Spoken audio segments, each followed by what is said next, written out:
the Courageous Self-Care Podcast. I am your host, Christina Marlette. On the show, we talk about self-care that goes beyond bubble baths, chocolate, and wine. It is strategic self-care for the overwhelmed, overworked, underappreciated, overachiever. And it can get pretty uncomfortable because it's not just the bubble baths, it's not the spa, although those are important, and I like those too. It's the self-care, though, that's on the inside. And it is transformational. To get your free resource, the top 10 ways that you drain your energy without even knowing it, you can get access by going to ChristinaMarlette.com. Today, we are going to be getting into the first foundation of courageous self-care, which is shifting your relationship with time. I love speaking about this topic. And I remember telling someone that I was going to be speaking about it, and she paused for a moment and said, it really is just a relationship, isn't it? And yes, absolutely. Our relationship with time affects every single thing we have going on in our lives. What you believe and think about time has an impact moment to moment. It could be even running your show without you knowing it. So it's worth examining your relationship with time and seeing if it's working for you. For most people that I've encountered, it's not a relationship that's working very well. I'm going to explain why, and I'm going to give you a strategic suggestion that you can implement today so that you can start shifting your relationship with time. Okay, so the first point I'm going to make is that it is very helpful to think of time as your friend. Time is not against you. Time is just an entity. It's made up, in fact, by us humans who are trying to get things into place and categorize and keep track and organize. It's a very abstract concept, though. So, the best way I have come up with to have this relationship with time is to think about whether or not I'm treating time like a friend. Because time doesn't want, if time wants anything, the way we treat time is reflected back to us. And time doesn't want to be thought of as the enemy. I can guarantee you that, whether time thinks or not. So time as your friend. If you consider the way that you think and speak about time, would time actually want to be your friend? Let's pause and digest that for a moment. Would time want to be your friend the way that you think and speak about it? I know for me, that definitely wasn't the case. And the way that I stumbled upon this concept was I used to have a magazine that I created and published online. It was called Radiant Woman. I did a whole, what are those called? Not episode, issue based on the idea, is time your BFF? Is time your best friend forever? And yes, time does want to be your BFF. So this really helped me shift my relationship with time. I did a lot of research into it, and I had done some work with a life coach as well, where I started to notice that everything I was experiencing with time was kind of negative. It was like I didn't have enough. So thinking about time as your friend, here's an action step for you. Change your words. Your thoughts and your words that you speak are incredibly powerful. They have a vibration and an energy to them. Now think about some of the words that you use on a regular basis to describe what you think about time or your beliefs about time. Here is one. I'm going to kill some time. No, time will not want to be your friend if you talk about killing it. And that's not possible either. But why would you want to kill time? I think we want to use time effectively, but think of time as your friend and don't try to kill it. It's not a useful phrase. Before we get into the next phrase, I'm going to pause here and let you know that if you are interested in being a guest expert on the Courageous Self-Care podcast, I do take applications. So not every show has an interview, but lots of them do. And if you think that you have a story of courage that you would love to share, or if you have a product or a message or a book or a service that aligns with courageous self-care, please fill out an application at ChristinaMarlett.com. And that's Christina with a CH, and Marlett is MARLETT.com. And I would love to have you.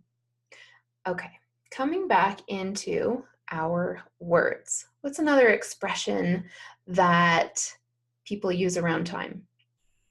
Wasting time. Well, if you think about that as talking about a friend, it doesn't even really make sense. You don't want to waste a friend. You don't want to waste your friendship. And that is letting time know that you perceive it as being valuable. However, it's not a useful phrase either. You can go to the complete opposite. I'm maximizing my time. Another phrase that's related to time is life is short. I do not subscribe to that because guess what? Whatever you believe in becomes your reality. And we don't want our lives to be short. I think what we're actually saying with that phrase is death is unpredictable. That's what we're saying. But life is actually not short. If you think about it, life is, it's long. And not only is it long, it's very wide. Oh, and try saying that. Let's say the difference. Say it with me. And who cares what other people will think about you? You get to practice being courageous right now. But hopefully you're by yourself. So say it with me and just notice how both of these feel. So first you're going to say life is short. So let's just say that together. Life is short. Your body has a reaction to any phrase or words or thoughts that you have. So when I notice how I feel in or sense in my body when I say life is short, it doesn't feel good. It feels tight and it actually doesn't feel true to me. So now let's practice saying life is long and wide. Let's say it together. Life is long and wide. Oh my gosh, do you notice a difference in the phrase, in those two phrases, life is short and life is long and wide? To me, life is long and wide feels very expansive.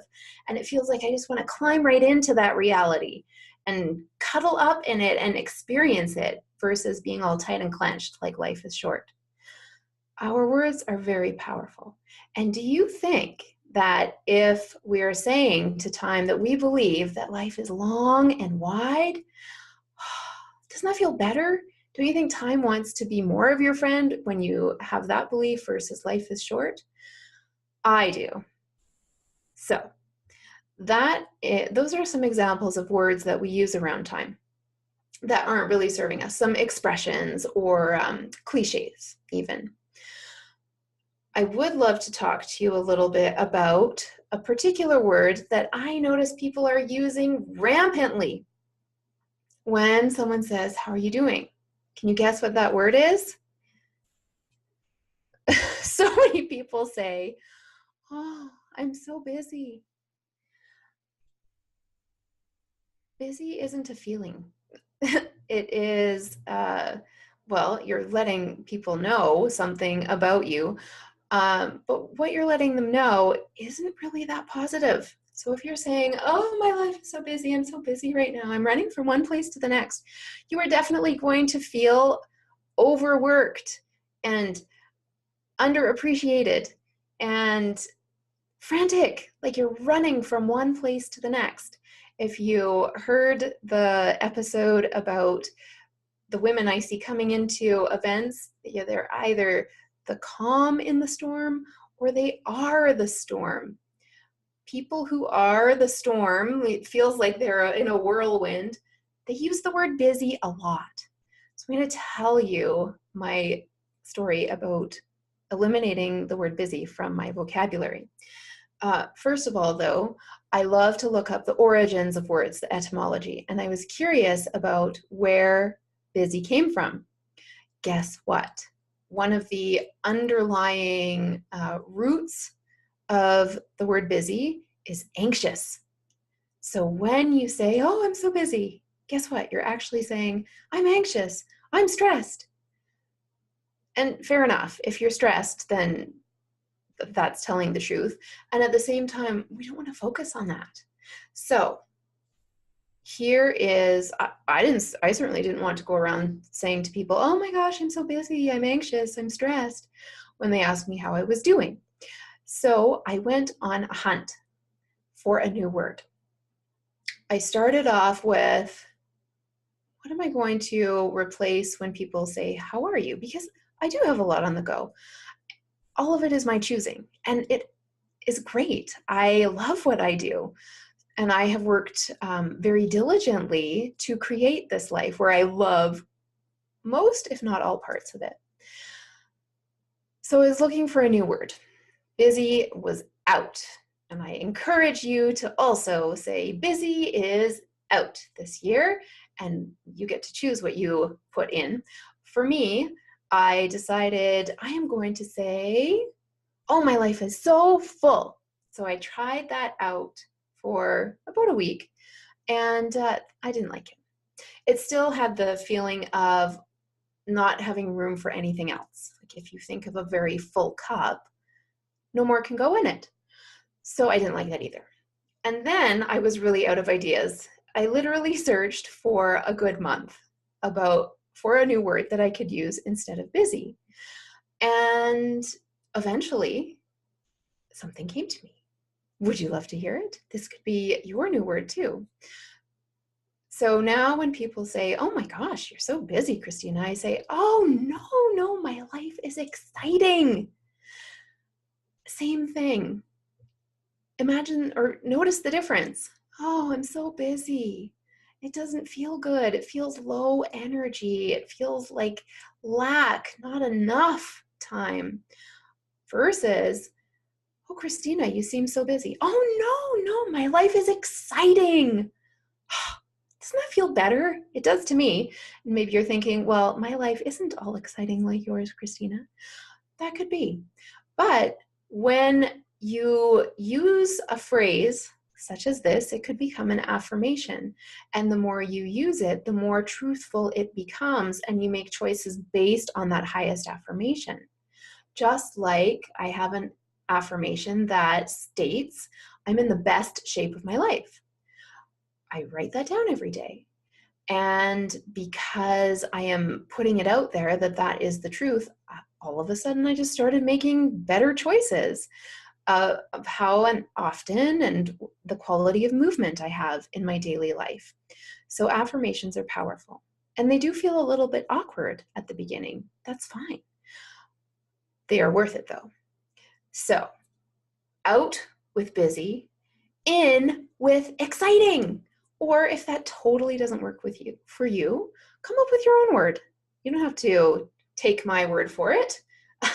That was kind of a pun. You don't have to use my word. You can go on your own search.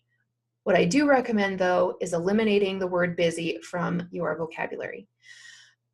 Now, when we do that, that is your strategic action step, is to practice getting rid of that word. And when it slips out, you can correct yourself. Whoops.